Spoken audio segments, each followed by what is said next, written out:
church court for crimes against religion and faith, and then later declared a saint of that same church, worthy of universal reverence. It is time for a new book and a fresh take on this extraordinary young woman. Consider, first of all, the curious nature of the historical record. Recent discoveries are begging for a new look at some key original French and Latin documents in light of modern linguistic studies. I have been researching Joan's life and its sources for over 30 years, collecting documents and trying to keep up with the scholarly work of others, and during this period I have had to revise many of my earlier conclusions. In the book you are holding, however, I did not wish either to engage in scholarly debate or to invite academic hair-splitting over matters of narrow historical or military interest. Instead, I was gripped by the power and relevance of Joan's life and by her sheer, undiluted faith in the God she believed was guiding her. These are some of the issues that are significant for modern readers.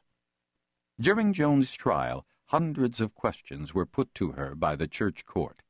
The interrogations of ecclesiastical judges and theological inquisitors, along with her replies, were recorded each day in French by the chief notary, Guillaume Marchand, and by his two assistants, Guillaume Cole, also called Bois-Guillaume, and Nicolas Taquel. Every evening the three men compared, collated, and corrected their notes. The original of this document is lost to us, but notarized copies have been preserved at the Bibliothèque Nationale in Paris and the Bibliothèque Municipale in Orléans.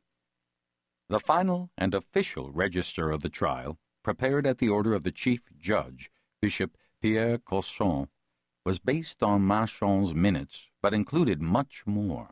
In fact, Cauchon ordered the record deliberately falsified at crucial points in order to secure Joan's condemnation and execution. This trial document was completed in Latin by Thomas Pucelle, who was himself one of Joan's judges. He added all the letters from so-called experts, as well as Cauchon's instructions and those of Jean Lemaitre, the deputy inquisitor for France.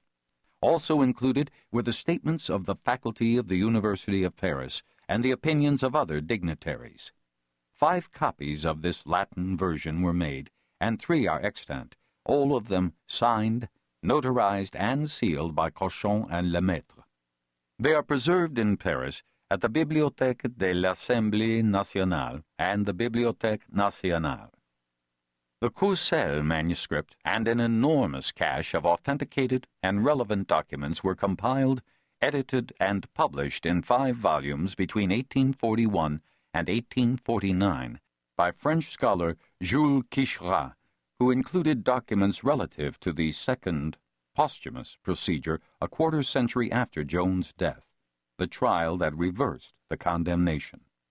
Unfortunately, Quicherat harmonized several versions of both long trials and often provided interpretations rather than precise renderings of 15th century French.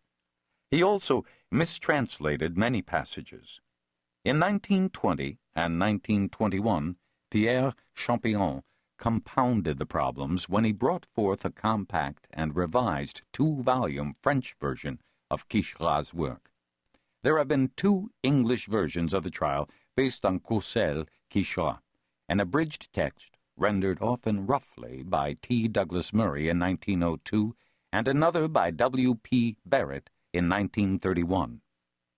In light of more recent scholarship, Quicherat's edition was edited and newly translated into French from 1960 to 1971 by Pierre Tisset and Yvonne Lanner, whose scholarship included reference to a crucial document at the Bibliothèque Municipale d'Orléans.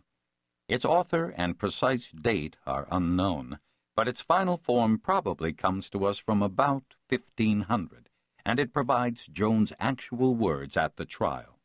This manuscript, known simply as the Orléans text, essentially replaces the trial as replicated by Quicherat and is indispensable for modern study. I cite it here with my own